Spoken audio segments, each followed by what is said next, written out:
Welcome to Entreprogrammers Podcast, the podcast for developreneurs, with your hosts, Josh Earl, Derick Bailey, and John Sonmez, the podcast where you get to be a fly on the wall listening to real conversations of three developers trying to tackle the challenges they face as entrepreneurs.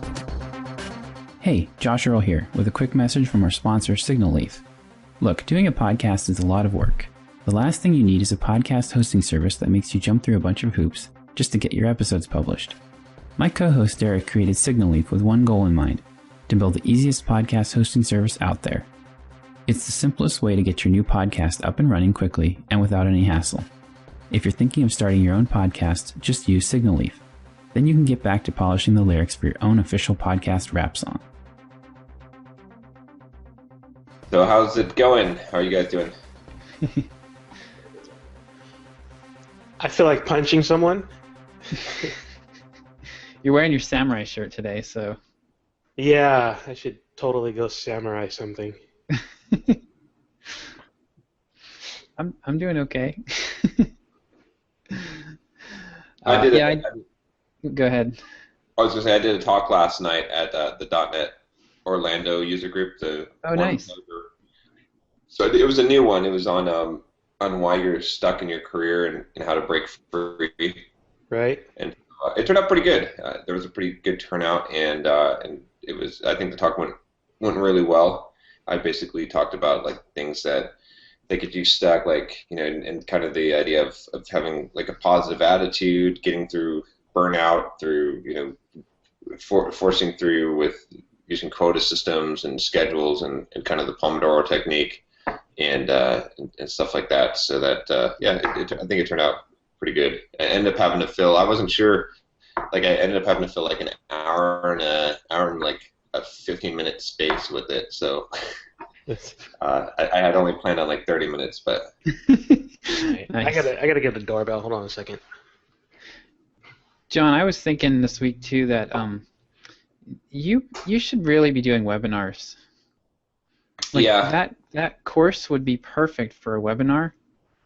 I was listening to John Lee Dumas on a podcast this week, and just thinking what a great fit that would be for you. And he converts they were talking, the numbers they were talking on the podcast was like 20 to 30% of the people that actually attend end up buying, and that's a $1,200 product. So they're the podcaster community that he has.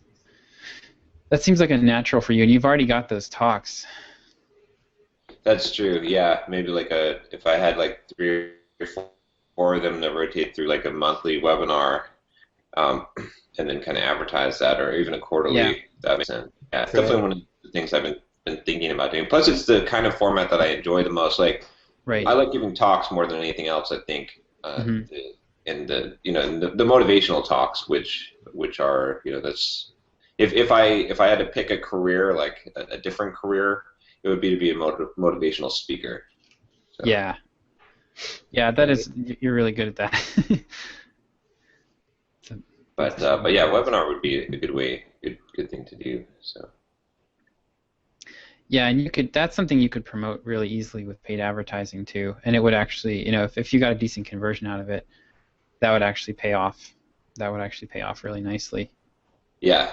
Plus, then you're getting a lot of the nice thing about doing webinar is, especially if it's interactive Q&A type of stuff, you're getting questions and needs that would help you to build another course or to expand your course and material and to refine your material. So it's so that's definitely a good way to go, because it's really hard to get feedback from just selling a thing or from just soliciting feedback, because people don't really give you honest feedback, and then you tend to get like the vocal minority, which is either people that are just kind of out there.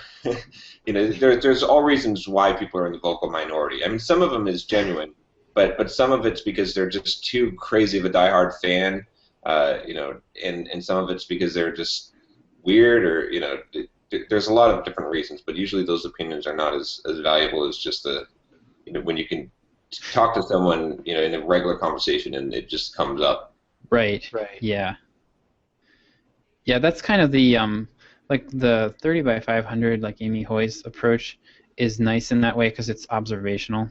So mostly she advocates mostly observing people kind of interacting naturally. So not when you sit, even when you sit people down and ask them direct questions, like you're not going to necessarily get honest feedback. But if people are coming to you, Yeah. It's a little different. Yeah, so my wife does studies based on feedback, and everything that she does is essentially a deception study where she has to tell the person that they're thinking about and talking about one thing, and in reality she's measuring something completely different.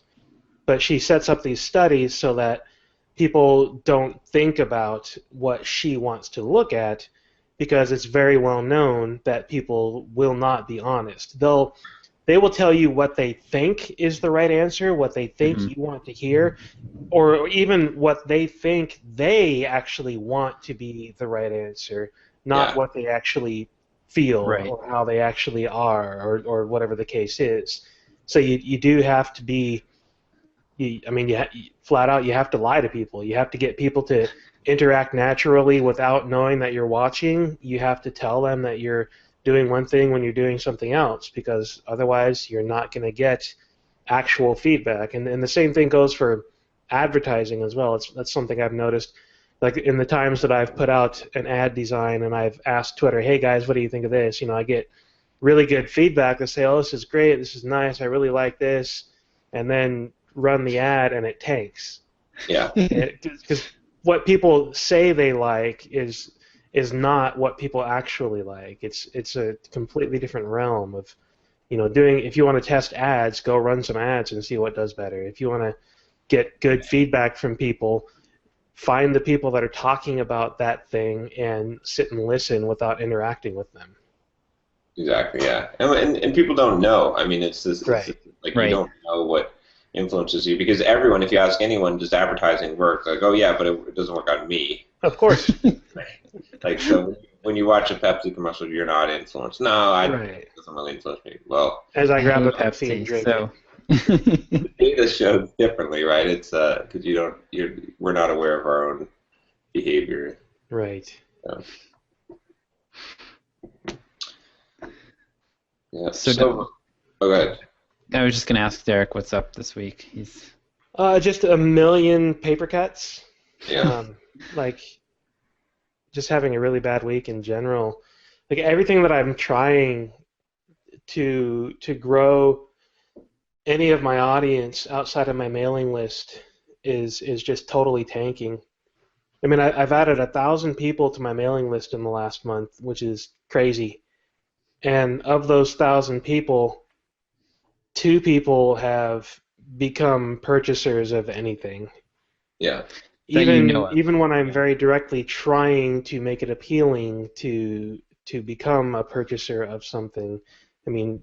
Discount codes at the end of the email chains and the end of ebooks and in emails to the list. I sent you guys that email the day before it went out to my list about the JavaScript debugging series.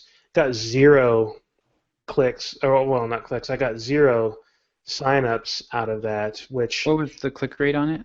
The click rate was kind of low, but it was a high number, but a low percentage because of the size of my list now. Okay. Click rate was 5.5%. Open rate was 45%. On a pitched email, that seems decent. Yeah, but it turned into 0 conversions, like absolutely none. I've had 4 people sign up for Watch Me Code in the last 2 days, and all of them have been other discount codes or no discount code. You are getting people on the list, and they're not leaving the list, so that's true. It's always like I don't know. I've been suspecting that there's a warm-up time that needs to occur that is critical. That's what I've been seeing with my list. So I don't know. I don't know if that's necessarily bad. You're learning things that don't work. It's also possible with email courses. I've been thinking about, like, I signed up for this design email course. It was a long one. It was like 30 or 40 emails. But I just like auto archived it and didn't read them, but like starred them and labeled them. Right. Because I was going to come back someday, which, like probably right now it's scheduled for 2020. But then I will go back and read those. Right. So that might happen with courses a lot too. But I've been getting a lot of feedback on them, though. That's the interesting thing. I mean, I can see how many people are actually opening and reading these things, and I've got pretty darn high open rates for these courses. but So open if I rate look at, read. yeah, that's true. That's true. But I mean, I'm looking at, in typical fashion that I would expect, the early ones get the most open rates, the later ones get the least. But it starts at 76% open rate and drops down to 53% open rate at the end. Yeah, that's still And then, really oddly good. enough, the very last thank you email has a 58% open rate. It's up a little bit. All right, here's something to do. You're getting most of these people to this course from Twitter advertising, right? Yeah, So at this point, anyways. globally. Yep. Okay, go to MailChimp and look at the people that signed up for the list through there if you can, and then look at the country distribution. Okay. Yeah. Also look at you can see in Twitter. If you go into Twitter, you can see where your interactions are coming from. Yeah, if it's not coming from like a majority U.S., then you're not gonna. Then probably getting 1 or 2 out of 1,000 is good. Like because that's. I mean, you're just the fact that the reality of the situation is you're never gonna sell to India, right? For $9 a month or $15 a month for video service. Not gonna happen. No one will pay that there. I mean, maybe one out of several thousand. Same thing with China and most of Western Europe, and besides like UK, it's going to be UK, US, Canada, and Australia. then Australia, and then some parts of Brazil, possibly. Right. But aside from that, I think that might be a problem. But a lot of those developers will gladly sign up for a course that's free email course. Right. So that might be the thing that's going on. Plus, also one thing that also might be influencing that is the graphics that you used in that ad with the I forget what those memes are called, but The rage face. Rage, yeah. those are huge in India. Okay. Oh, interesting. Yeah, face and stuff. So it might be that I think you got to figure out where your traffic is, like what your signups are, and see. I mean, if it turns out that it's like 50% US, then yeah. But I would be surprised. I'm going to guess that it's 75% non-US. Yeah, I have no idea. I can't. I'm looking at the people that subscribed in MailChimp through this list, and I have no idea how to tell where they are. But it brings up an interesting point. Oh, there is a way to tell in MailChimp. For a specific segment of subscribers? Yeah, you can segment by country. That's what I did. So you can so I have a different segments for different countries. Like I've got a U.S. segment and an India segment, and which just kind of brings up an interesting point, which is like because I've been thinking about this too. Is I have a lot of people on my list that are in countries like India and right. And in countries where I know they're not likely to become purchasers, unless it's something that's a really low price thing. But how can you use that audience? I've been thinking about this because, if you've got someone, I've got a lot of fans from India that I know like my stuff, but they're not going to purchase any of it. Right. But they're going to read my blog post, they're going to watch every YouTube video, they're going to listen to Get Up and Code.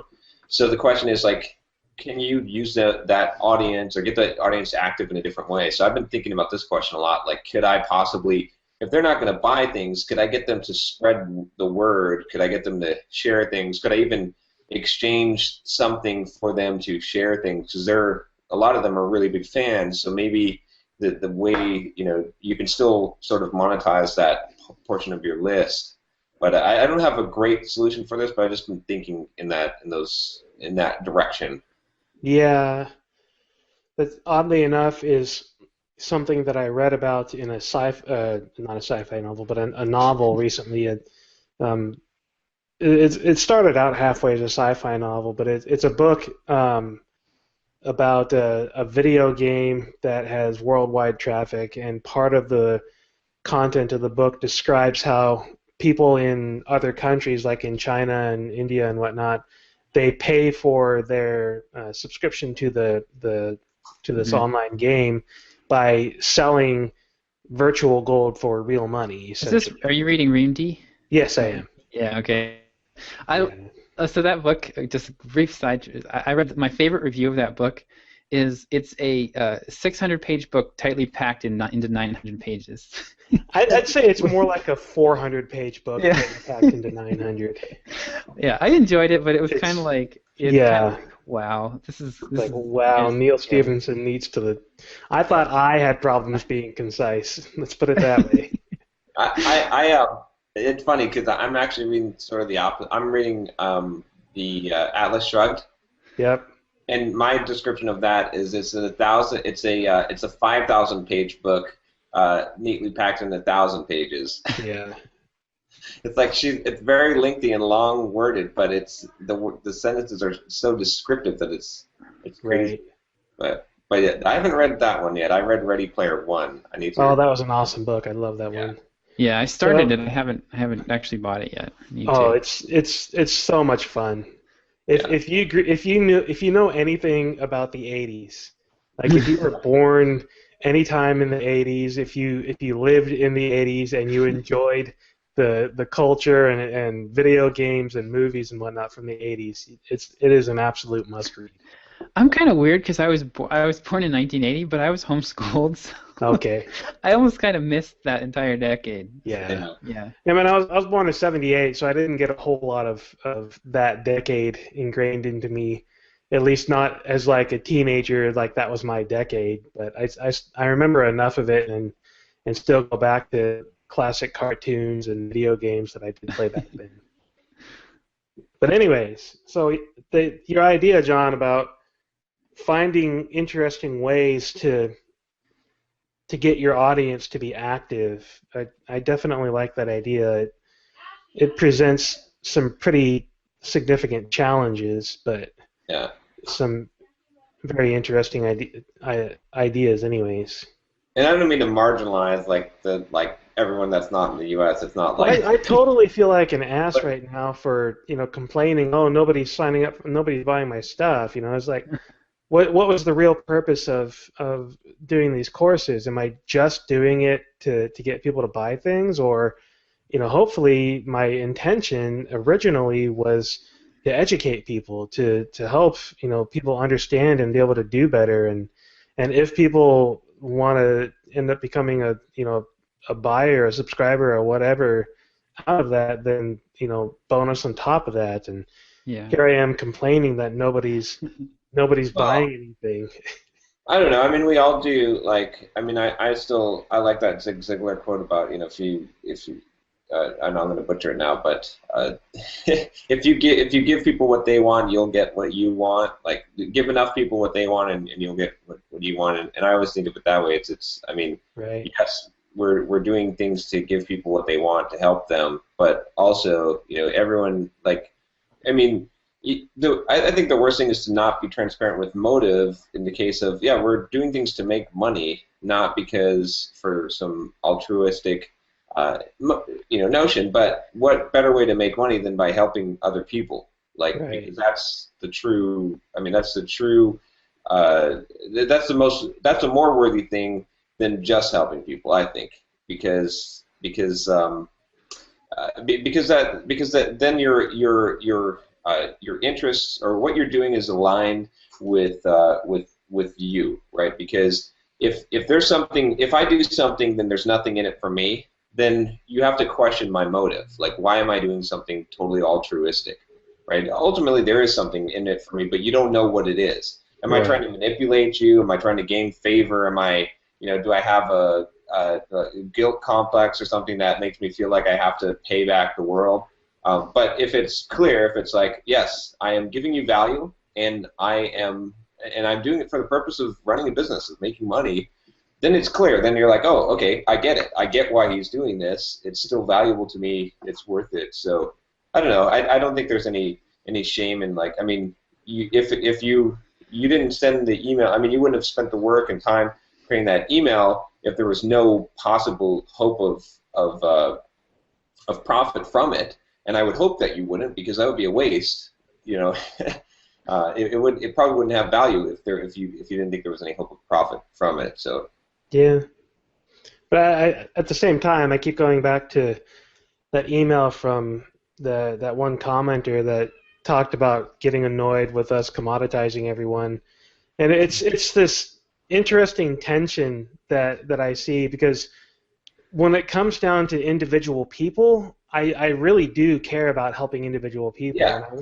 And I get an email from somebody on almost a daily basis right now saying, hey, I'm having this issue, can you help me out? And I do my best, you know, whether it's a customer that's buying something or somebody that's been just, you know, found my blog and has a question, I do my best to help all the time. But then at the same time, when you start talking about things in aggregate, you can't really get away from talking about numbers and taking the human side out of it and just looking at numbers, because that's what numbers are. They're not humans.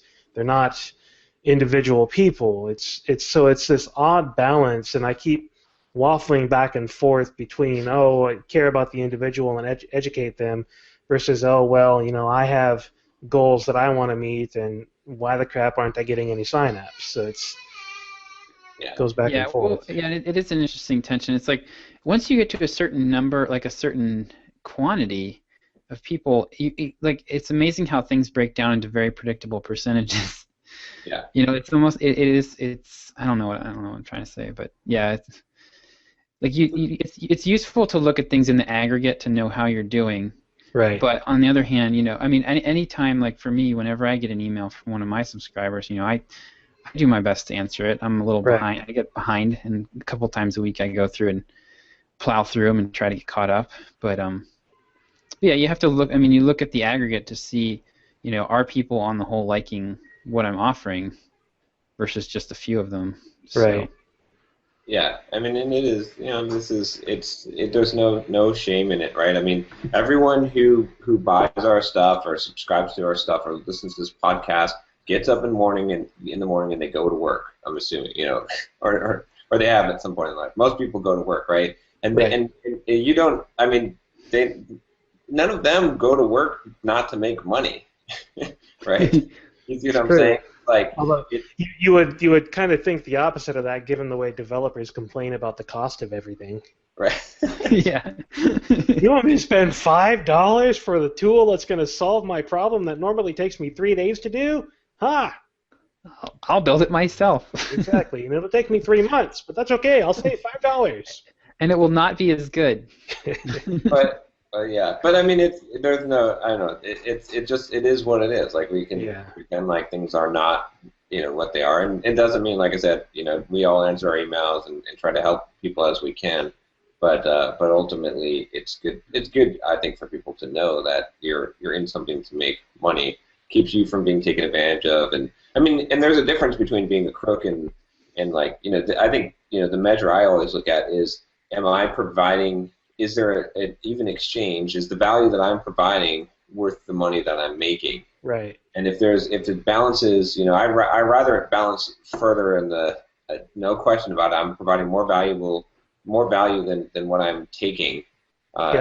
So I try to always balance it in that way. And as long as that's in balance, then, you know, that's then everything is good. It's when things are out of balance, when it's like, how can I make a quick buck off of the, you know, by providing perceived value that's not there. Yeah. Right. Well, that's where scammers and marketing and, you know, bad marketing comes into play, and that's where things are. That's why I'd rather just lay it on the table. That's why I think this podcast, like, I was just talking to at that user group last night, a couple of people that were listening to the podcast, and they said, man, I love it how you guys talk about all the numbers and, like, exactly what you're doing and how you're using your lists and, like, how you're trying to make money. And I thought that was good, because it kind of reinforces that idea that I think people that listen to this podcast would rather know, you know, the truth of what is Yeah.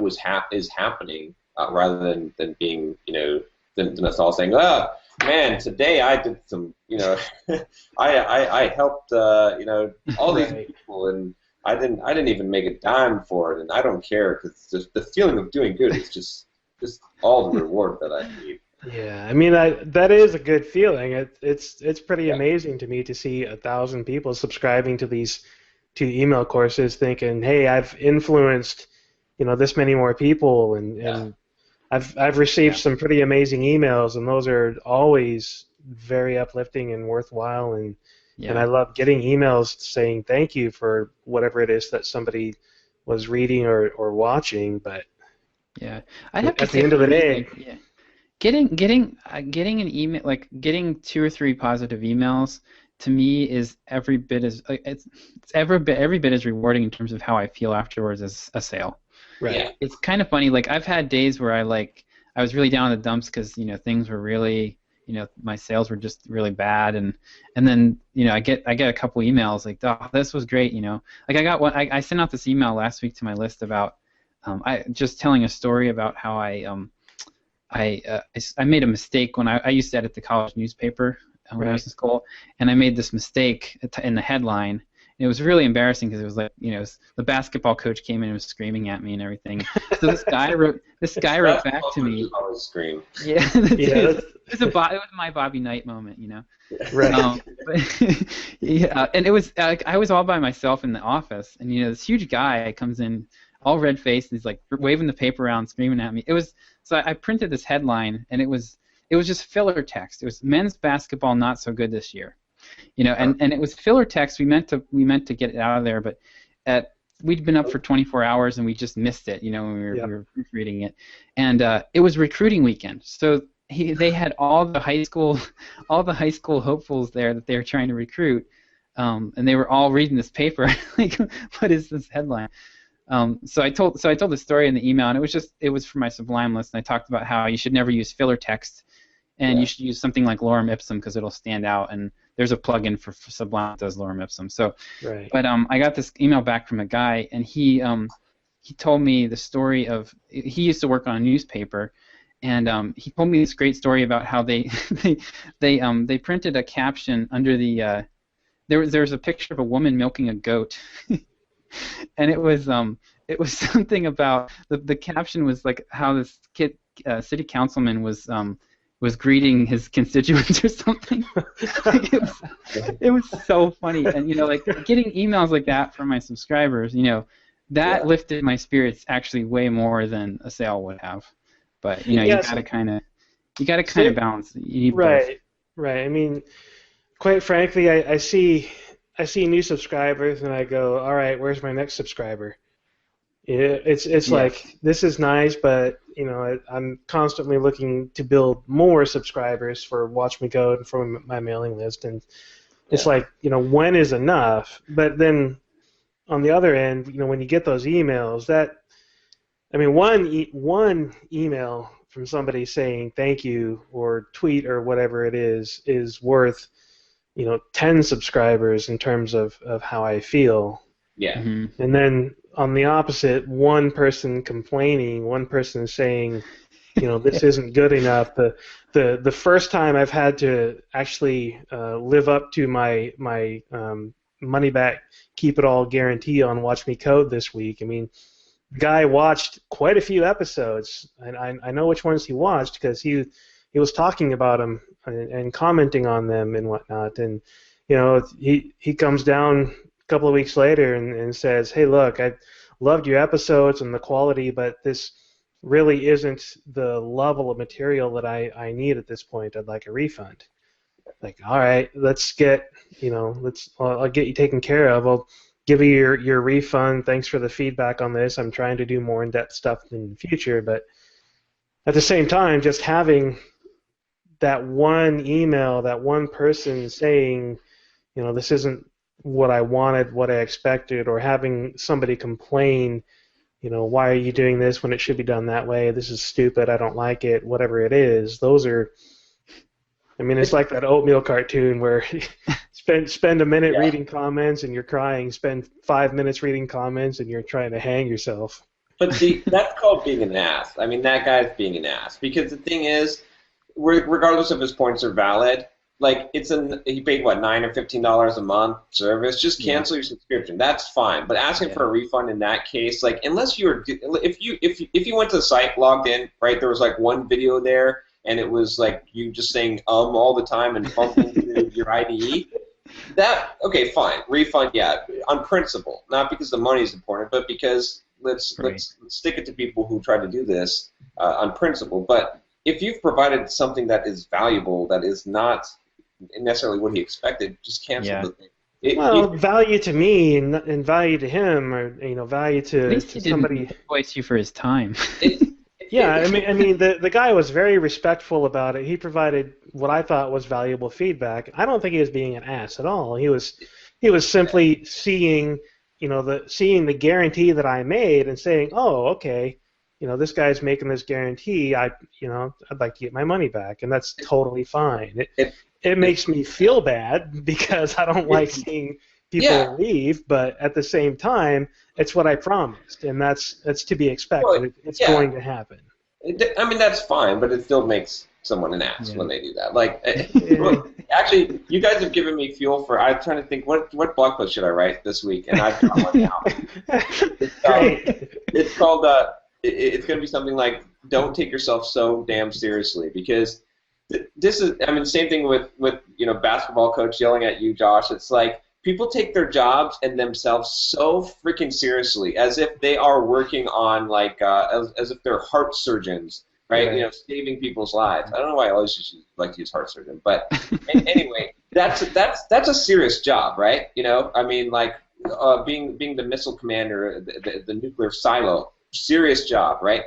Yeah. Writing code, like coaching basketball, like whatever for high school, but so many, especially developers though, they take their job so freaking seriously, as if they are, it's so important that what they're doing is so critical. And so they need to be so critical. Like, if I don't get this next filter for my photo app out the door tomorrow, then the world's going to crash. Right.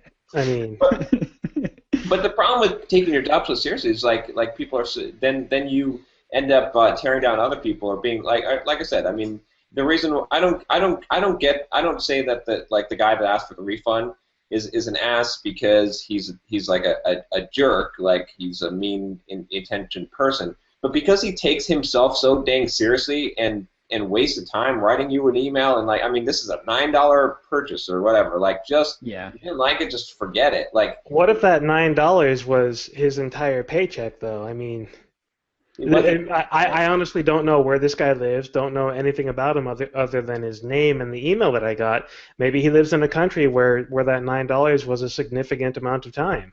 I don't know, and maybe he needed something more than what he received, and needed to get his money back so that he could actually find that value somewhere. Okay. The point is, it doesn't matter to me why. Yeah. It doesn't matter so much why he requested the refund. It's not on him in my mind at all. It's part of doing business, but it still makes me sad to see people go, and it makes me wonder more than anything else. What can I do to improve the presentation of the target audience and the content of the video so that people won't have an expectation that is incorrect? You can only do that so much, though. I mean, if you look at I'm sure that you have video descriptions. I haven't looked at your site in a while, but I'm sure that you describe the content of the video. And some people will just buy stuff, Yeah. And to me, it's like, if I didn't do my due diligence ahead of time and see, okay, these are clearly introductory level videos on this technology, and I'm looking for something more advanced, well, that's on me, I just eat that. Like, if I buy something, like about the only time I've ever refunded a Kindle book, it was awful. I mean, I paid $30 for it. I thought it was something else. It had the same title as another book that I wanted to read. And it was literally garbage. I mean, it was probably not even written. It was barely even literate, So I refunded that and I left. That's only 1-star review I've ever left. Right. It was a scam. Yeah, but, which is fine. I mean, that's all. But it all comes back to this whole thing. That's what I'm talking about. Is like not taking yourself so friggin' seriously. Like it's the whole thing. It's like this is not so important. Like it's not. It's even just the arguing on Facebook on what I mean. Yeah.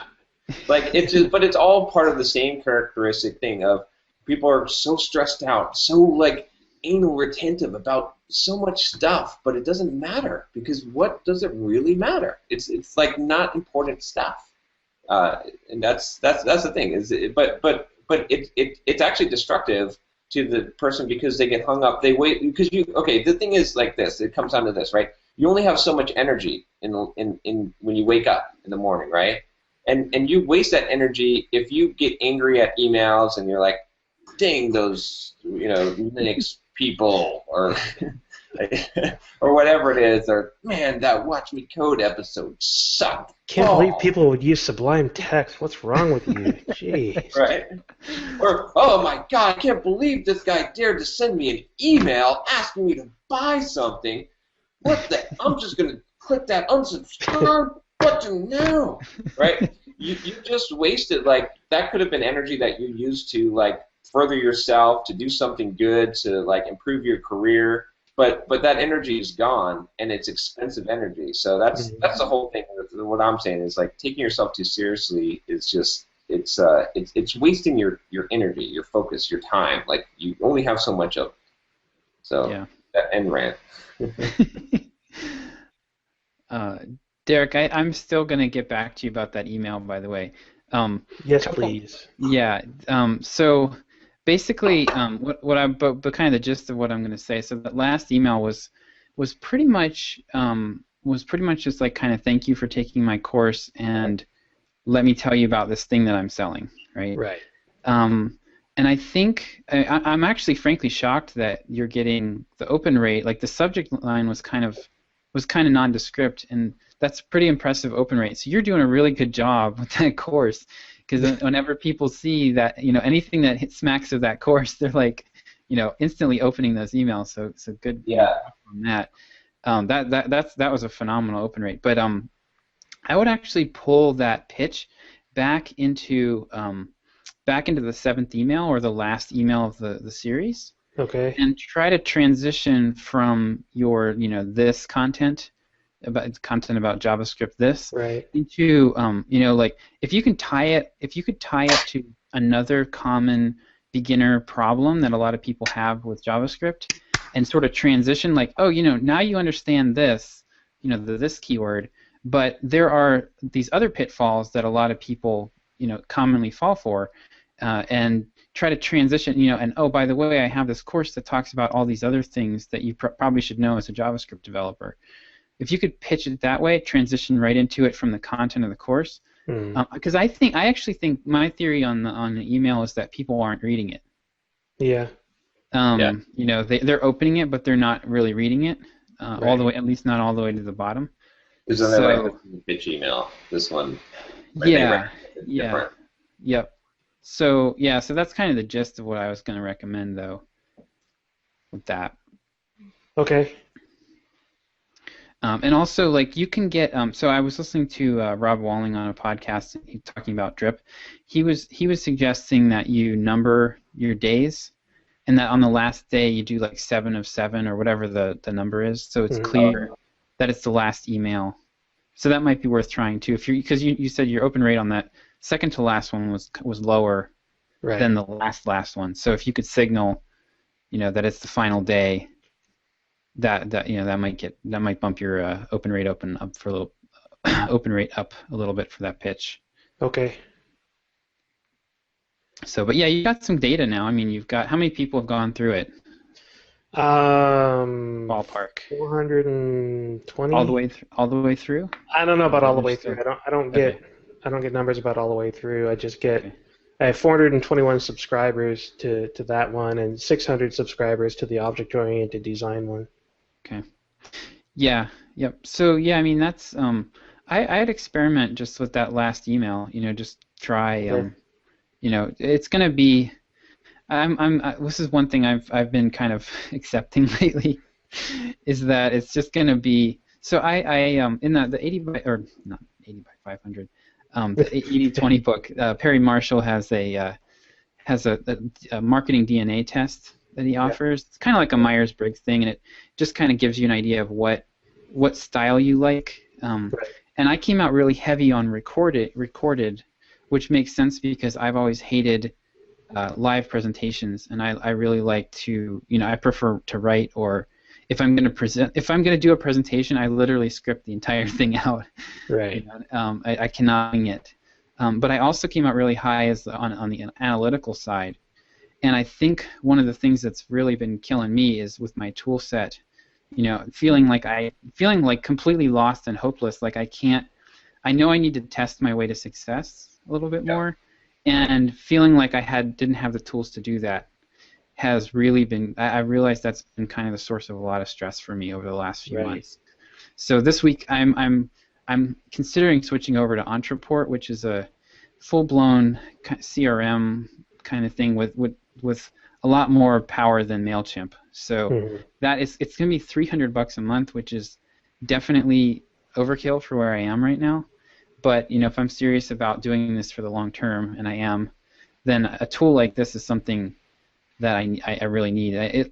Like you can actually with this tool you can A/B test the entire content of your emails. You can actually have an autoresponder sequence that you can actually see how it all fits together and manipulate pieces of it. And so anyway, go ahead. What's that?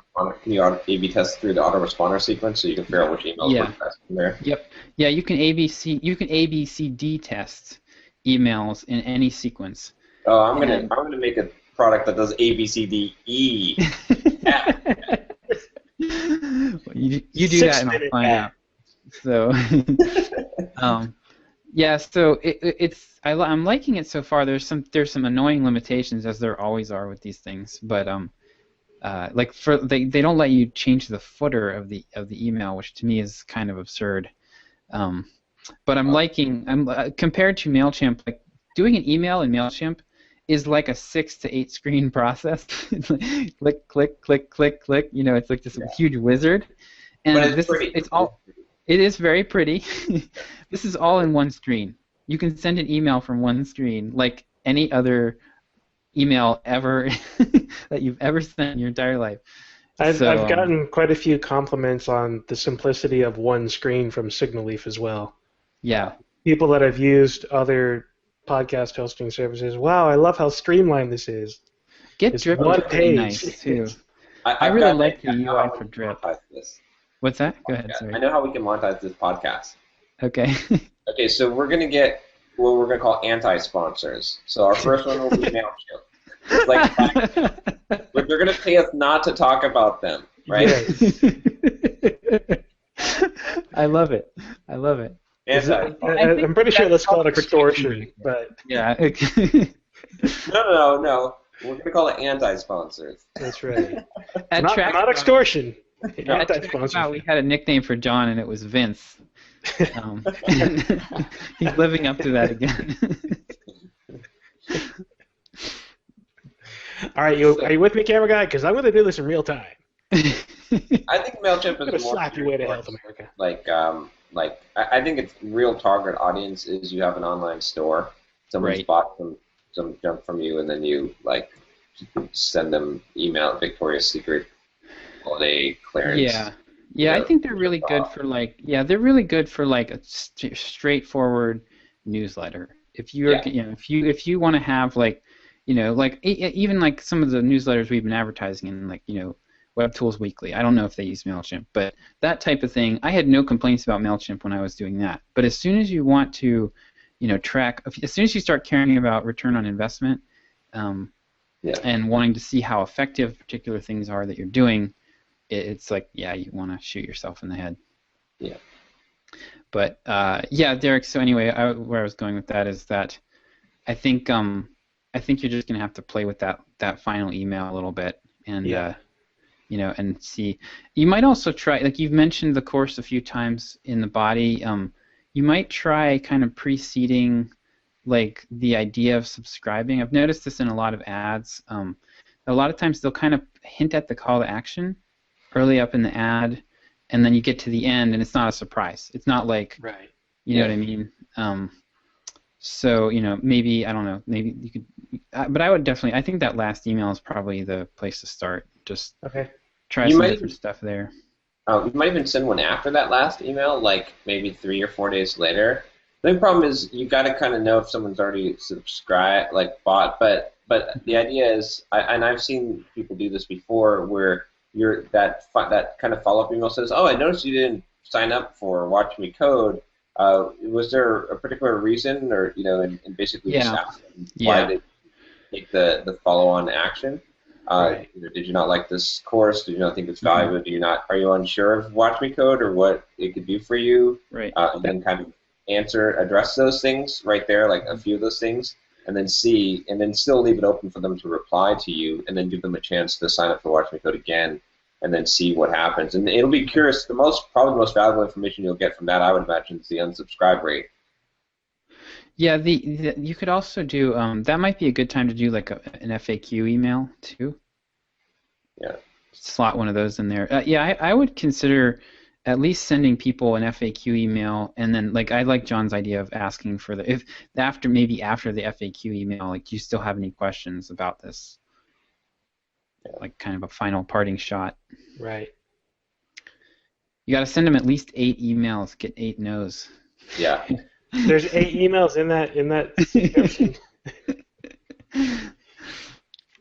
And it's not like people weren't expecting. I mean, honestly, if anybody read, even browsed through the emails in that course, there's a good chance they would have seen the PS at the bottom of 7 out of 8 of those emails, which mention Watch Me Code and have a link to them. And I get good click-through rates. I mean, not great. Is that the only link in your email? Typically, yeah. Okay. That's so good. There's like 5%, 2%, 4%, 1.4%, 3%. Even that last one has a click-through rate of 3.5%. So out of 420 people, 3.5% is going to be like 12 people. Well, okay, it's not a huge number, but yeah. You're global though. Again, I think it's really that issue because we know on the Twitter global, we know what percentage gets clicked in the U.S. and it's very small on that, and you have a high engagement rate. The humor kind of thing appeals more outside the U.S. So I think that you just, I think that you're just getting the wrong people. That sometime in the future maybe it'll be good, and there are getting to your list, so maybe they'll help spread the word about your stuff. But I just don't think that you're attracting buyers. Yeah. Right. Do you do some back of the envelope math? I mean, figure out. Just take a stab at how much. What's your lifetime customer value? You don't really know, but just pick a number. If somebody subscribes, I mean, 3 months is, I've heard that number a lot.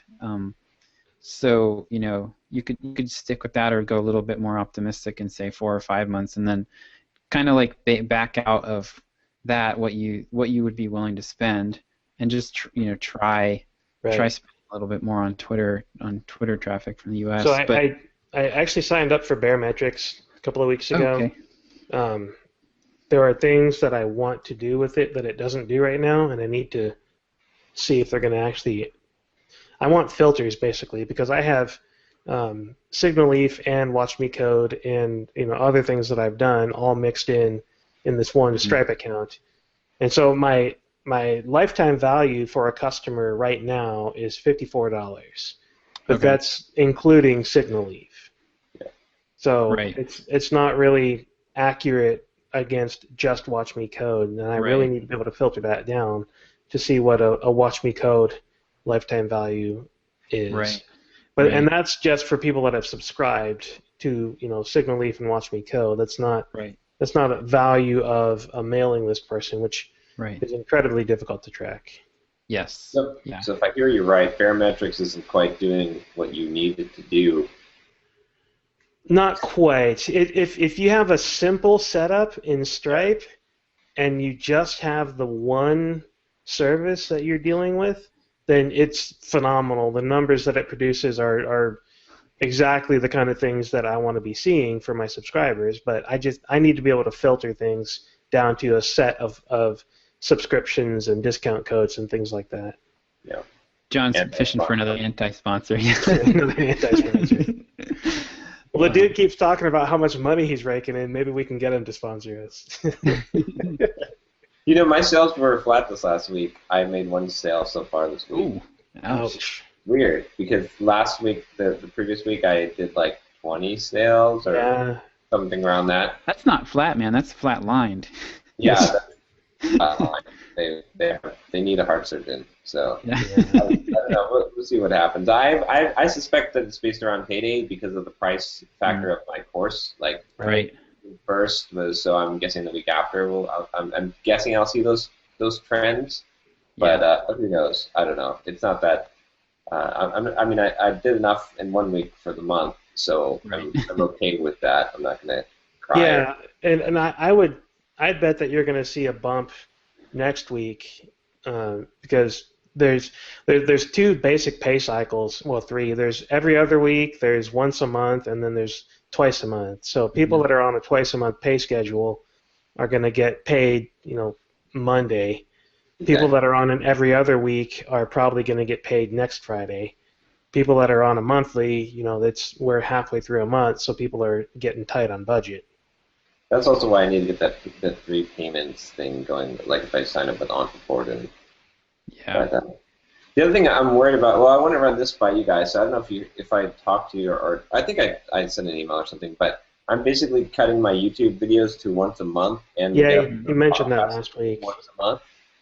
So I'm a little nervous about doing that because it's going to take I don't know if it's going to take a hit on my audience. Like I don't have as much content going out there, but I've been really thinking about doing, like, applying the 80-20 to my entire business and saying, what is the 20% that's producing 80% of the results? And I mean, if I did that now, it would basically be my I'm definitely making the most income, like for the work that I'm doing now on the How to Market Yourself course. Right.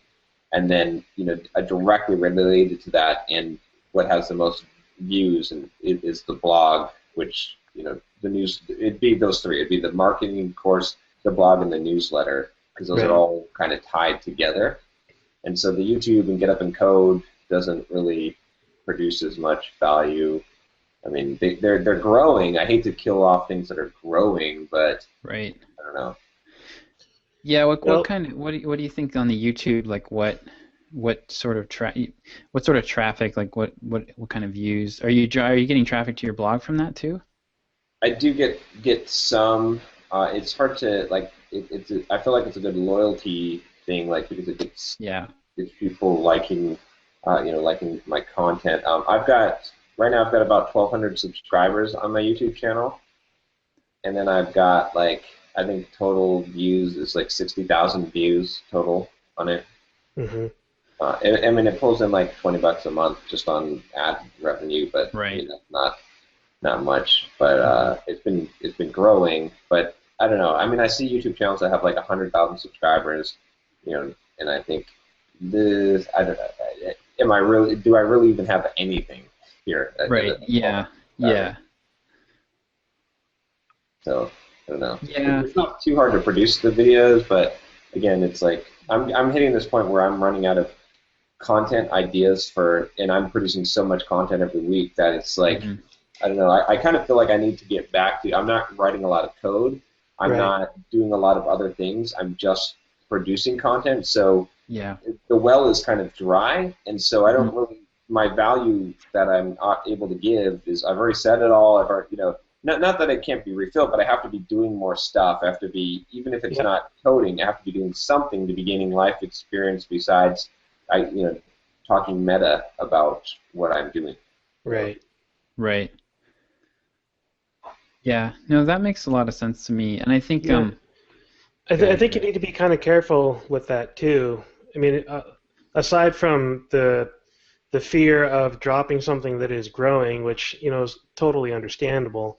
There's potential for dropping the wrong things, not just dropping something. You know, I mean, if I looked at 80/20 in my career right now, I'd kill Watch Me Code, and I'd kill Signal Leaf, and I'd kill my books, and I would just do consulting.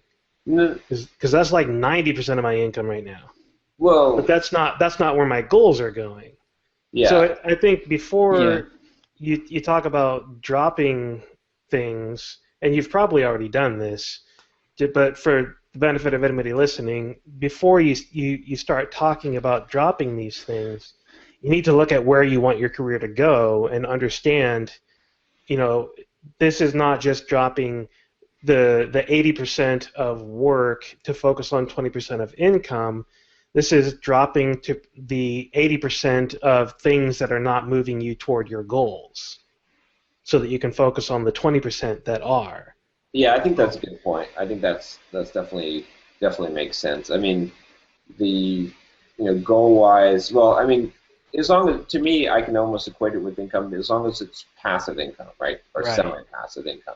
Like because again, like I'd be in the same boat as you if I just did consulting at $300 an hour and didn't turn down, if I just filled out my schedule, that would obviously make the most money. That would, I mean, that's, that could be a lot of money. So, but that's not the life you want to live. Right. I don't want to live that life. I want to make sure that it's a semi-passive income. And overall, like building a business that has a huge base of customers, it will eventually outstrip consulting, at some point, because consulting has a limit. You only have 40 hours a week, or I don't know, I mean, 80 hours a week, let's say, right? You could work as hard as you can, and you can only bill a certain rate. I've never seen a software developer consultant bill more than $400 an hour. I mean, I'm sure there are some, but that's kind of, there's like an upper limit, right? And then, but growing a business and building income off of that doesn't have an upper limit. So that's kind of, I guess that's the pre-qualification criteria that I have. Right. But you're right about the other part of the goal. It's like, it's also a question of what do I want to do and what do I enjoy doing and where am I most effective?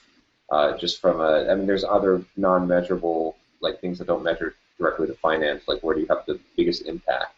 Yeah. And can you convert? I mean, some things can be converted to finance. Obviously, if you build a huge blog, you can always convert it to monetize it. But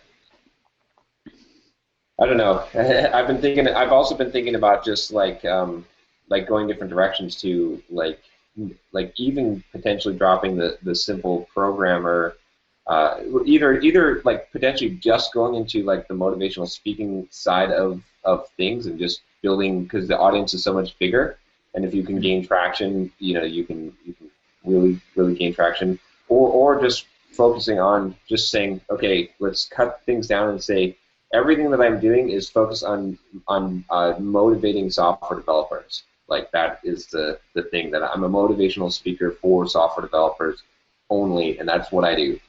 Which I think would be your best bet, quite honestly. I think there's more potential in that because of your background and experience. I mean, you're essentially doing that right now, and if you allowed that to become your focus, that could be potentially huge for you. There's the book you're writing, there's the blog, there's the videos, there's all these different mediums that you already have exposure and experience with, and if you coalesce all of those mediums into one direction, it could be huge. It could be the motivation to continue these individual mediums, just focusing the content and message toward one thing. Yeah. See, I'm sort of leaning towards it right now. I still don't have the content quite enough, and I could even convert Get Up and Code, because Get Up and Code is kind of, it doesn't necessarily mean fitness, and it could still have a fitness element to it, but it could also be more than just body fitness. Like it can kind mental of, fitness and So I think I could potentially merge them all into that one focus. But again, even if I do that, I'm still thinking I need to cut back for now. Right. And because I need like a refresher period, like I'm going to need to take at least like a few months and like do something else besides this. Otherwise, I'm not going to have content to talk about. It's like you gotta, I don't know, like go up into the mountains and pray, or like, you know what I mean? Like you gotta go on this, because you don't have the thing that I'm discovering with this is you just run out of inspiration. There's Right. a finite, pool to tap from. Yeah. Right. That podcast, that podcast I sent along this week about flow. Yeah. Was talking a lot about what you're kind of talking about, like how the creative process, it really, like, we like to think that if we just show up every day, I mean, and to some extent it's true that if you just show up every day and work hard, that things will happen over time, but to really get to your peak, there's an ebb and a flow to it, and you can't, Right. you can't be at your peak all the time, and it's frustrating when you're not, but it kind of sounds like you guys were talking this week on the mailing list about cycles, and I just it's like that's just how it is. Yeah, no, you're absolutely right. I know enough about the psychology and the research behind the idea of flow, which for anybody listening, that's what a lot of us call being in the zone, where you just have this time of really being focused, and the tools that you're working with, the problem, and it's just enough difficulty to really keep you engaged and keep you thinking, and you look up and it's 5 hours later. That's the psychological state of flow. And there's a lot of research that's been done around that in the last 60 or 70 years, starting just after World War II primarily. And it's a very important aspect of the knowledge worker's life. But it's also, like you just said, it comes and goes in cycles. And I'll be the first to tell you that I spend an inordinate amount of time playing video games throughout the year. I spend hours and days that I should be working playing video games because I go through cycles like that. I go through cycles where I want to work 50, 60, 70 hours in a week, and I just can't turn my brain off until I get that many hours done. And I go through cycles where I want to work 10 or 15 hours a week, and I want to play video games the rest of the time. And I typically find a better balance in between those two extremes of my cycles, but I do go through these cycles, and I do end up taking time off, at least from the things that are not critical, and I do the things that are critical, and then I go play video games. And you know what? I'm starting to think, like, I don't know, I've been having this discussion with people a lot lately, like this whole work-life balance thing. And I think the whole work-life balancing is BS, because it doesn't, I don't know, well, I'll say, I mean, you're describing the exact same thing which I would describe, which is I have the same problem, is I cannot, like, work 8 hours and then go relax for 2 hours. Right.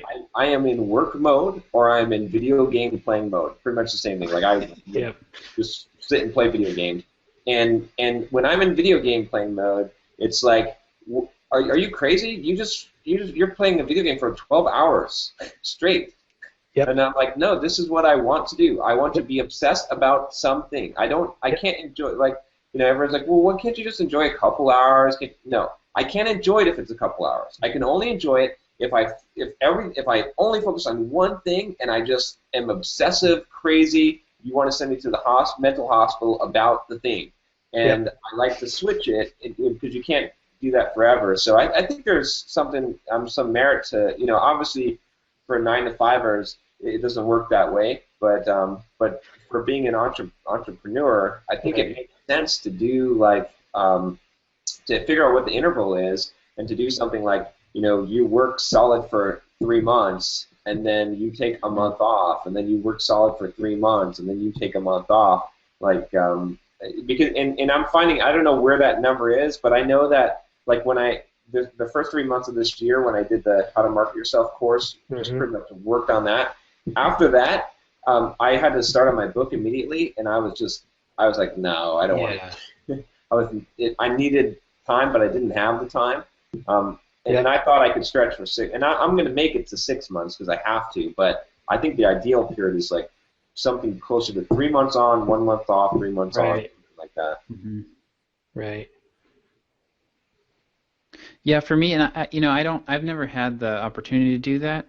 But I've that email that I wrote to one of our listeners about that we talked about earlier about all the things I've been interested in. Mm-hmm. Like I don't get into video games, but I get into these really strange hobbies, and so my cycles are like 3 to 6 months of a particular strange hobby, and then I jump to something else. Yeah. So that's kind of how I work. Yeah, I'm kind of the same way though. Absolutely. I mean, and it's not. what you do that is important. It's that you have something else to do. Mm-hmm. Yeah. Even if that other thing to do is go sit in the park for 6 hours a day and do nothing but watch the trees and the birds and the grass and whatnot. I mean, whatever it is that you need to do in order to let your brain and your body relax and drain of all the things that you've done for the last 6 months and recharge and rebuild so that you can get back to it and be, refreshed and not completely totally burn yourself out and end up in a mental hospital. I say that half jokingly but half seriously because I've seen it happen. Yeah. Yeah, no, I mean, I think you're right. I mean, it even gets to the point where, like, now, like, I'm going on my runs, and I'm like, I'm not bringing my phone. I'm not listening to a podcast. Right. Because, I thought that's easy, right? That's a multitasking, like, there's no cost to it, but there is potentially a mental cost in listening to something. That I'm like, wow, I never occurred to me that I wouldn't have the energy to listen to something. Right. Yeah. Yep. Right. That's why I read sci-fi novels instead of software books. Yeah.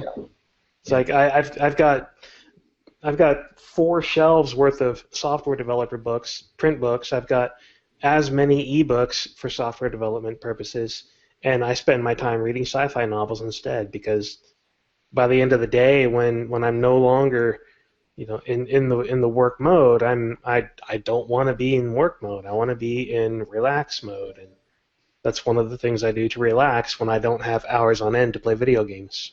Yeah. It's interesting though because there is a side of it too because I don't want to fall into the side of like, oh yeah, this is how you work in these phases because like getting out of the rat race, like getting to the point of quitting my job, there wasn't an option. I was working 70, 80-hour weeks every week for 2 years. There was just no, and it didn't matter if I was tired or burnt out because you're not going to make it out if you can't. You have to have that 2-year period or whatever where you just bust your butt without taking a break, or you're not going to make it out because that's the chances of making it out. I mean, look at Ryan Rao from a couple of weeks ago, and he made it out by accident when he got laid off. Yeah. But he had already built up enough of a subscriber base in HooBoard to be able to just say, okay, I'm now independent working on HooBoard, and honestly, I think he's one of the few lucky ones that was able to live the fantasy of if you build it, they will come, because quite frankly, that is pure fantasy in 99.99999999999% of the cases. Yes. So yeah, I don't know. It's weird. It's going to take. I'm going to have to finish this book, and I'm going to have to take like 3 months vacation or whatever, and then I'll know where I'm going.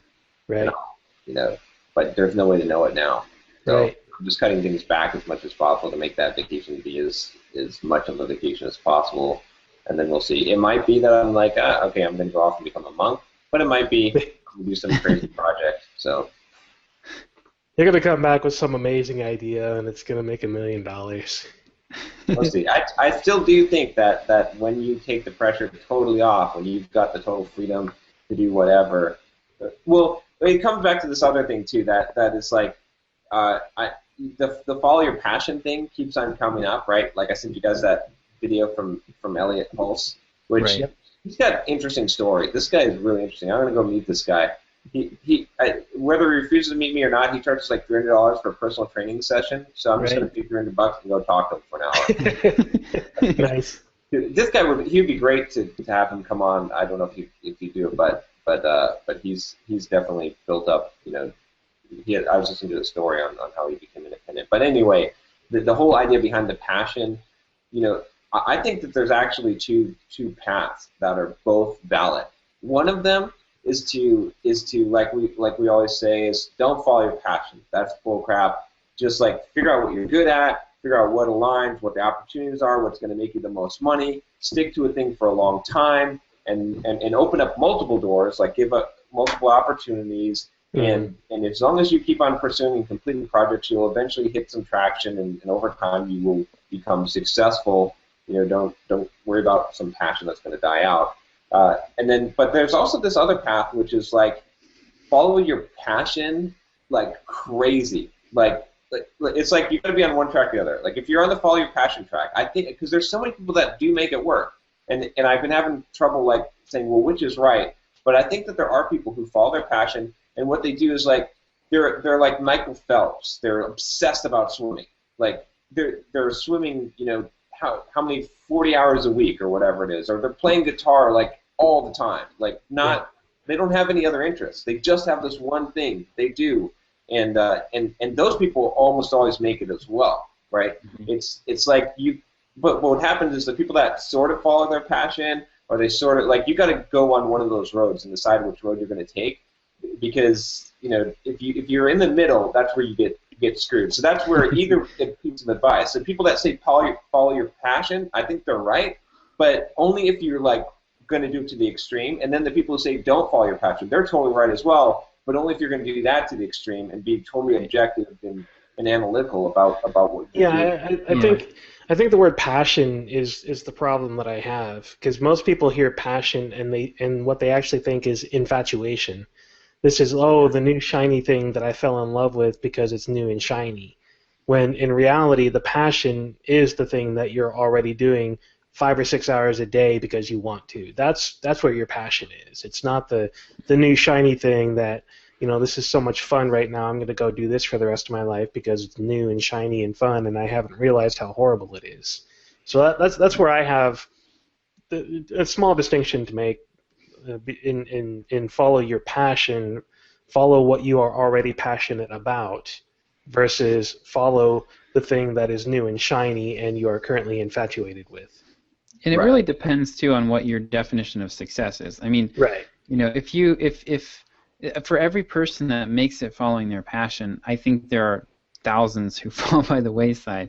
I think that's true in the other case as well. I think if you take the point of go down one road or the other, but I think the majority of the world is somewhere in between those two roads, and not everybody is going to be able to make it down one of those extremes. Well, but if you had to, I mean, if you had to put bets on someone who was trying to meet the needs of others versus who was focused on their own self-fulfillment, I would put my bets on the guy who was trying to help, you know, trying to meet the needs of others. Right. Because they're more likely to stick to the road, I would say, but well, and they're more likely to find. I mean, well, I guess I'm thinking just in terms of monetary success. Like if your passion is to be, you know, the best guitar player in the world or something, you know, you may or may not get there. You may or may not make any money doing that. But I disagree with that, actually. If you want to be the best guitar player in the world, and you are willing to play guitar 10 hours a day every single day, right, for years, I think you will make a lot. You'll guaranteed make a lot of money, and you will become a famous guitarist.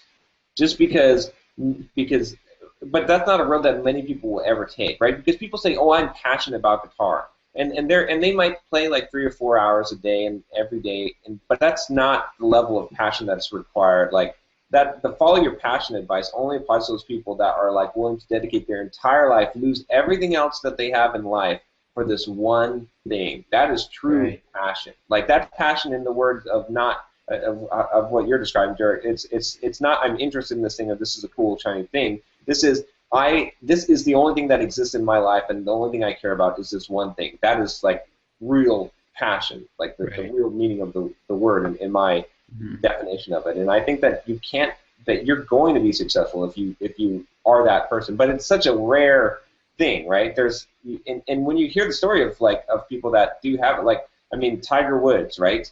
Yeah. He's playing golf since when, right? Since he was like 4 years old, and he practices right. You hear about his practicing.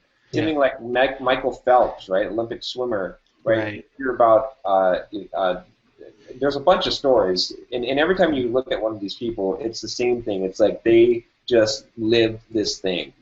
But we don't know how many people we aren't hearing about that have done the exact same thing. Is my point.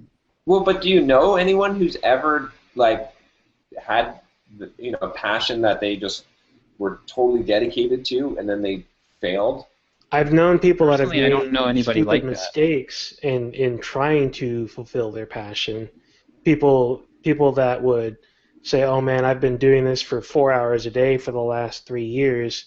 I'm going to literally give up my entire life and go do this, and have no real plan for how they're going to make it successful. I think, I've seen people do that, and that's a huge mistake. But some of those people that like totally follow their passion, I mean, I don't want to sidetrack the whole thing, but they don't even have a plan. But it doesn't matter because they're so dang good. They're just so dang good that it's impossible to ignore them. Like, but that's it. But it kind of circles back down, right?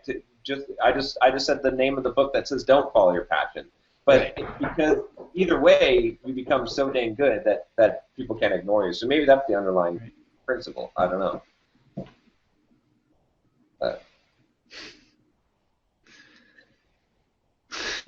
Derick has vanished on us. Yeah. He's going to go follow his passion. Got to find it. Yeah. So yeah, I'm switching gears here. I'm pretty sure I'm going to switch to the. Hey Derick, I'm switching gears on you guys here. I'm thinking I am going to change gears a little bit with my mailing list and go after this kind of sponsorship model. Right. So one thing I've decided about my book is that it's kind of, and Derick, this probably is true of your stuff to some extent too. Like, it's kind of a nice to have, not a need to have, and that's just the nature of what I've created. Right. So the only thing that I have found that will consistently convert mailing list signups is sales, limited time sales. Yeah. That is the only way I can create any urgency around this particular product. And so I'm thinking that the model that I was using before last year actually was not that bad, which is collecting as many email addresses as I can. I'm gonna work on optimizing my blog some more. I just installed a Crazy Egg today to try to get. I'm gonna try to streamline it so that and make it just a only purpose of this stupid blog is to collect email addresses. And I'm gonna try to. I took off the sharing the social media tools. I took off everything from the sidebar except for the sign up form and the search box. I'm gonna try to I streamlined the navigation to where it's just my books and a sign up form. So I'm gonna try to, and I'm looking at jamesclear.com. I'm gonna be interviewing this guy. He's built 72,000 email subscribers from his blog in 18 months. Wow. Which is pretty about though. His blog is about fitness and and habit building, basically. It's a broader niche. Yeah, it's a broader niche. Yeah. But still, that's pretty dang impressive for. Yes. One of the things that he did a few months or a few years ago, or like last year sometime, was he stripped his blog down. Like, his blog is really, it almost looks like Instapaper or something. It's really clean, no sidebars, and he's got very discreet but obvious calls to action everywhere for his newsletter, and that's it. No social media stuff, nothing. So I'm going to try to kind of go after that model with it. I've been thinking similarly, honestly, in the last week. I started doing it with Watch Me Code a couple of days ago when I started stripping down the clutter on that homepage. And for me, this was all coming from thinking about that ugly-ass ad that I built for the Mastering This course, and really pondering the thought of strip away all of the design and strip away all of the clutter and strip away everything that gets in the way of the message. Mm-hmm. Like one of my friends, my coworker that I'm working with for that healthcare industry, he showed me a website yesterday that is a third-party insurance. I don't know. I guess you would call it marketplace. Where you as a consumer needing insurance, put your information here, and it sends out to 100 different insurance agents, and they all get back to you. And when I went to the website, this is a highly successful website, makes hundreds of thousands of dollars a month. And when I went to that website, I had no clue what they did. The website was beyond minimal, down to the point of being sparse. They had no clear message. And so there's an extreme that you can hit where you've gone too far. But if you can strip away the clutter and focus entirely on your message, get the point across of why it is that somebody is here without giving them a whole lot of clutter and distraction, I mean, that's a hugely valuable thing. That's going to be more valuable for everyone long term, in spite of, oh, well, they're not going to see, oh, well, they're not going to see, oh, they're not going to see, whatever. Well, in reality, they're going to see more because they won't have all these distractions keeping them away from what you want them to see. So that's something that I've been thinking about a lot in the last week here, and trying to watch me code down that same direction. Yeah, like when you go to his site, it's very clear. Like the calls to action are, I mean, the things you can do are you can read his article, right? You can sign up for his mailing list, and you can leave a comment. Yeah. It's very simple. It's obvious what the next step is.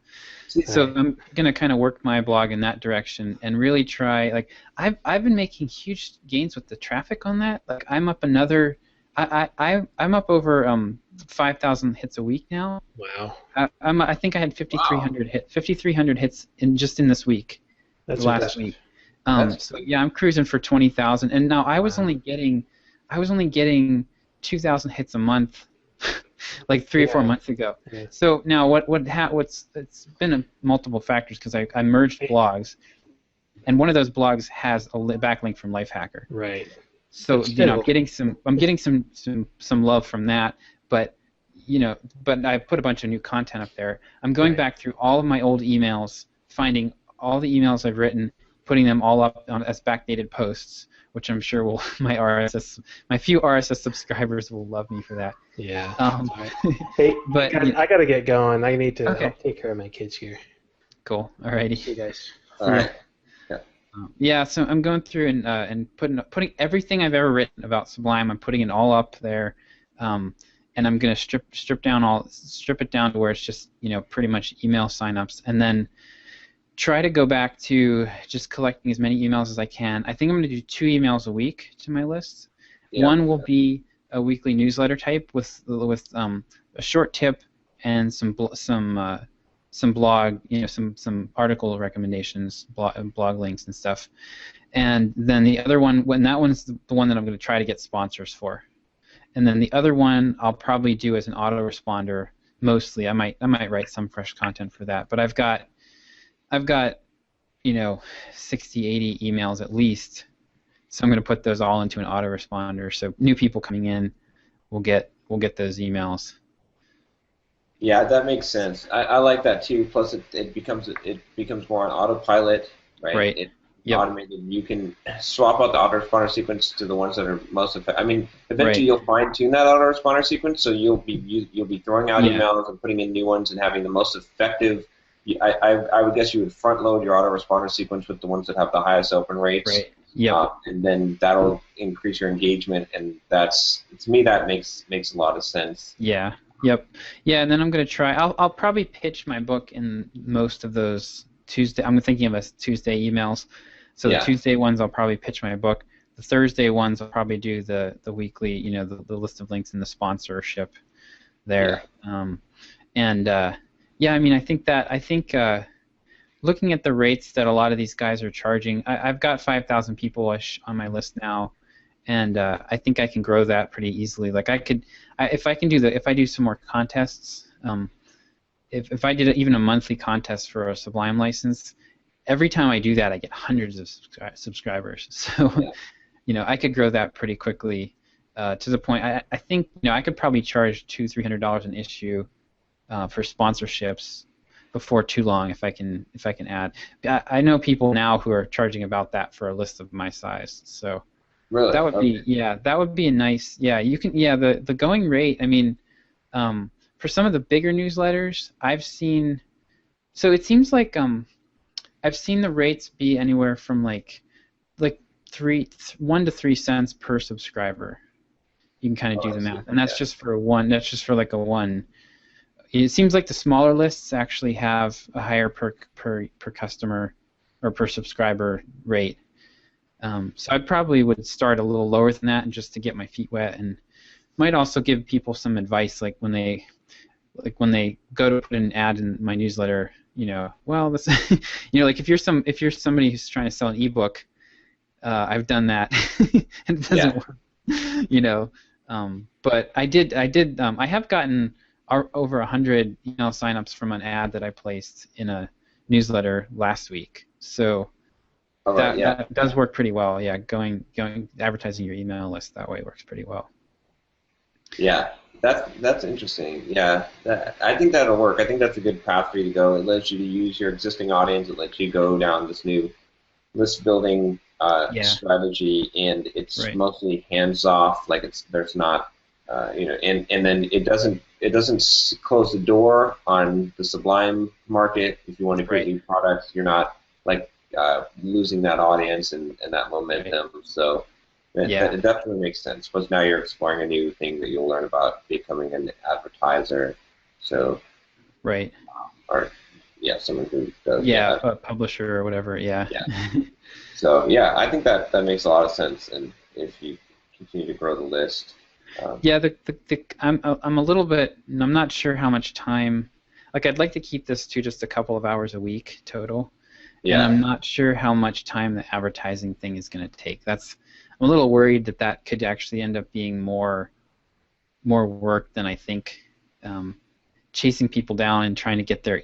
I talked to a guy this week who's doing it. He just started doing it recently, and he is finding that people don't send him content. They buy an ad and then they don't. The reason that I ended up buying a slot in his newsletter because he had an opening, and it was because somebody fell through. They'd already paid for it, but they weren't ready to go with their ad for this week, so I got in there. Yeah. You might be able to outsource that and get someone to do it for cheap on the commission or something like that. Yeah. But I don't know. You'll have to do it manually at first and see how that works out, and maybe you'll be able to get long-time sponsors or something like that would reduce, or a few of them that are kind of permanent, semi-permanent sponsors. So you do that. You're with GitHub or with Simple Programmer. Do you pursue people ever, or do you just kind of people come to you now?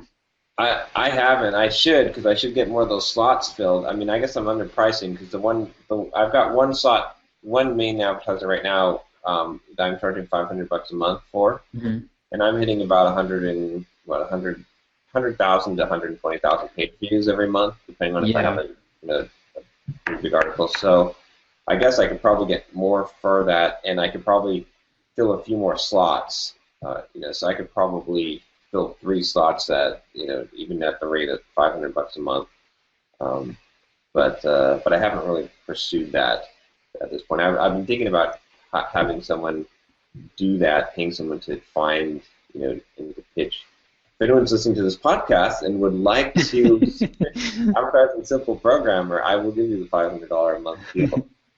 So. I need to create an affiliate link for a finder's fee so I can do that. JoshuaEarl.com/simpleprogrammer. No. Exist.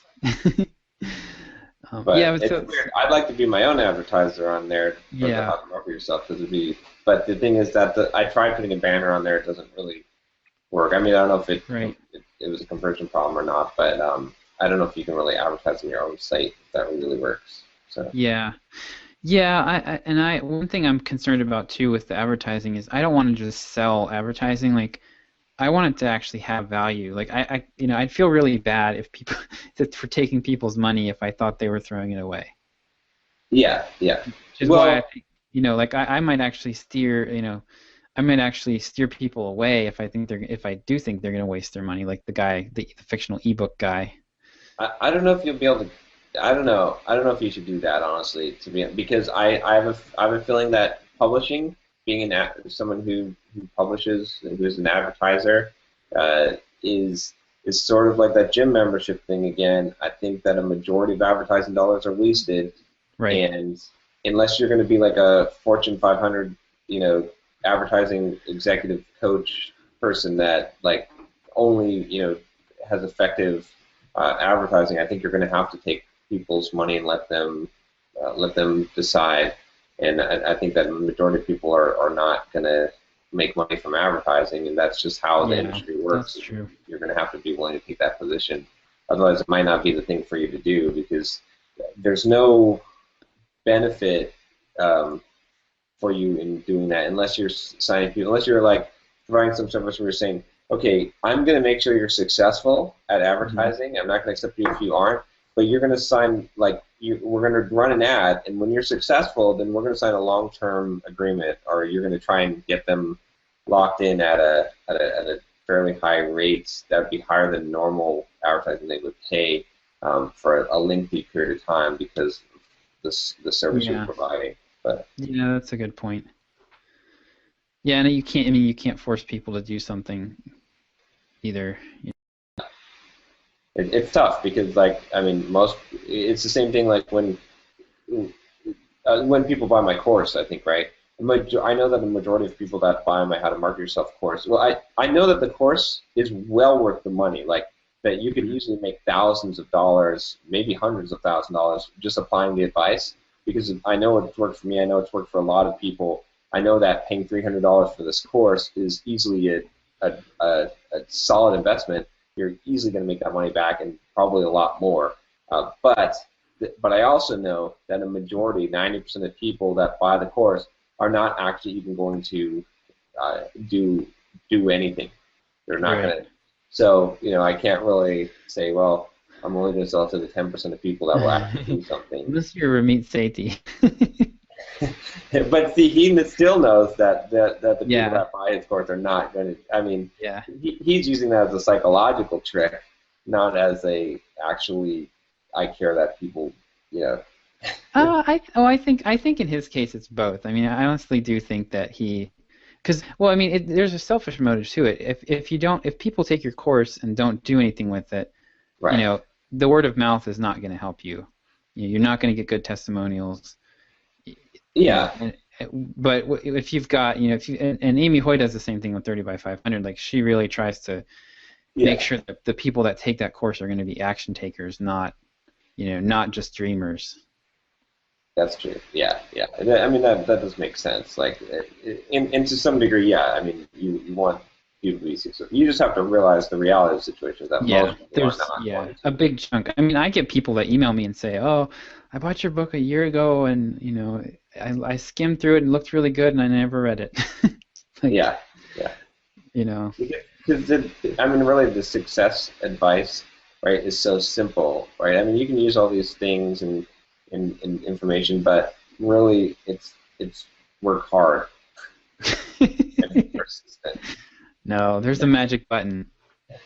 That's it. So it's like, my point in saying that is that if no one's going to buy something that's going to magically work, like you said, and if people were going to be successful, it comes to this almost like the predestination, right, argument. It's like, people who are successful, are they successful because of something they did, or would they just always become successful no matter what their circumstances were? Right. And I'm sort of in the camp of, like, there's maybe some things that can influence your life, like to put you on the path. But if you're on the path, if you have that right DNA, or your mind flips the right switches and you suddenly get on that path, there's nothing that can stop you. It doesn't matter what you pursue or what you do, you're going to find that path to success. If you're that kind of, like, you either got it or you don't got it. I'm not saying that you have to be born with it, but I think that it doesn't matter which course you buy or what thing you do, or all those things are inconsequential. So they may help you on your path, but it didn't matter because you're going to make it anyway. So I'm kind of in that camp. Yeah, that makes sense. It's really about focus. I mean, if you focus, regardless of why you're focusing, maybe this brings our other discussion back around, but regardless of why you're focusing, if you're focused on something and you stick with it, it's going to work. Exactly. Yeah. Unless it's completely crazy. Yeah, exactly. Yeah. Well, I mean, there's a guy that did I'll draw you a cat, right? Mm-hmm. Have you heard of this guy? No. Is this the Fiverr thing, or? No, or he might have started out on Fiverr. He has this website called iwilldrawyoua.cat.com. Okay. Let me see. I will draw a cat for you. I want to draw a cat for you.com, right? Ridiculous thing. What he does is he draws cats, like bad, not even really good cats, like a crappy, like stick-figure-ish cat. Uh-huh. Charges $5. I think it was $5 or $10 or whatever, and you send him a request and he mails it to you. And so he was just doing this. Wow. But no, yeah. And he has some silly little dance or something, but he made it big with that. Persistent with that stupid thing. Nice. So yeah, you can, even if it's stupid, you can succeed at it if you're willing to just be persistent. Well, I'm going to be persistent with Sublime in Yeah. a scaled back way. But I'm thinking, so if I'm liking Entreport so far on the whole. I'm about 80% sure that I'm going to stick with it. Yeah. I'm going to wait. They give you 2 free hours of consulting when you sign up. Yeah. Free meaning comes with your $300 subscription. And so I'm going to work through that with them and try to figure out like how, what it would look like if I got my whole business set up with them, and then decide for sure if I want to stick with it. But yeah, so what I'm pretty much, so as far as marketing my book, then I'll pitch it, in the weekly emails. But mainly I'm going to expect that I'm just going to do sales 3 times a year, and get most of my money from it at that time.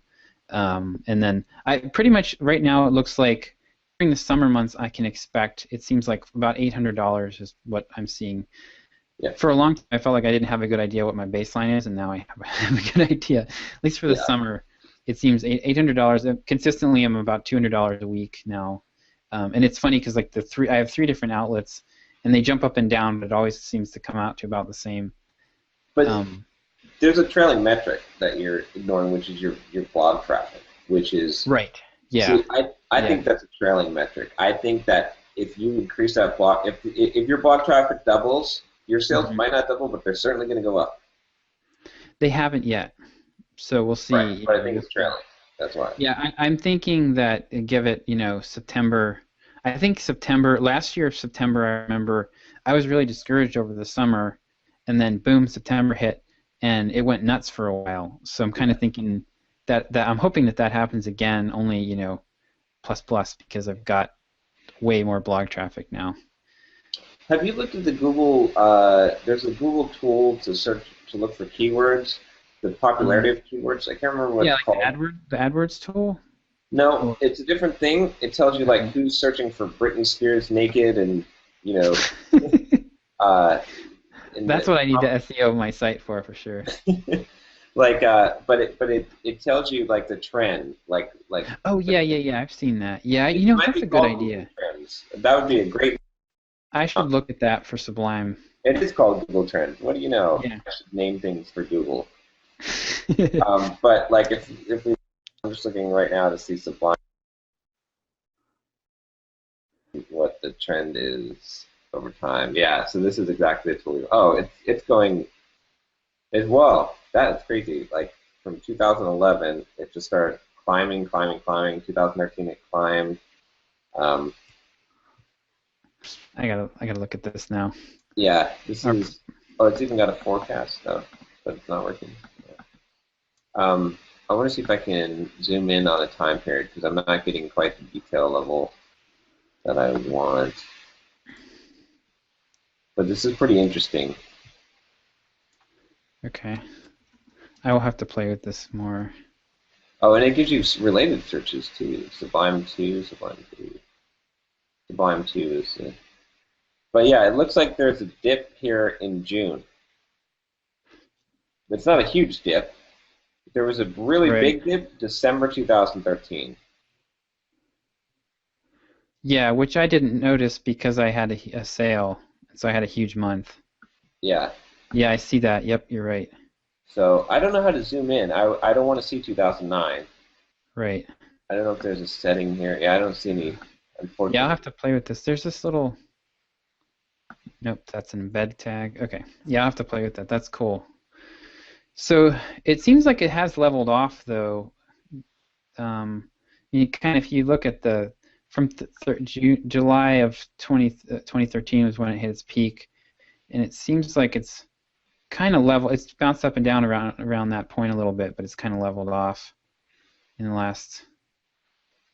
last year or so. Yeah. Interesting.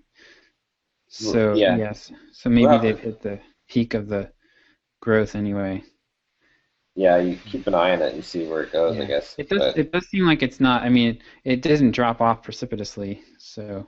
Yeah. So I don't think there's that much of an issue. Mm-hmm. Like. Yeah. Sublime 2 did drop off, though. I wonder. Yeah. Well, that Sublime 3 beta came out like a long time ago. It's been like over a year, I think. Yeah. See, Sublime 3 was going up. Right. So.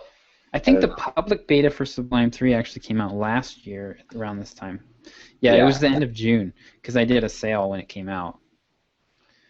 So I'll probably do a sale when Sublime 3 goes public. Yeah. But yeah, it seems like if I can supplement that with my with advertising revenue through the mailing list, that would be really nice. That would help a lot. Yeah. I could potentially make almost as much doing that as I have been from the book. So. Yeah, that makes sense. All right, I guess I probably better get going here. I need to write a blog post about why people shouldn't take themselves so seriously. Alrighty. All right. Have a good one. You too. Wanna start a business, but you just know how to code. Listen to John, Josh, and Derick as we figure it out. We are the Entreprogrammers, and we'll teach you straight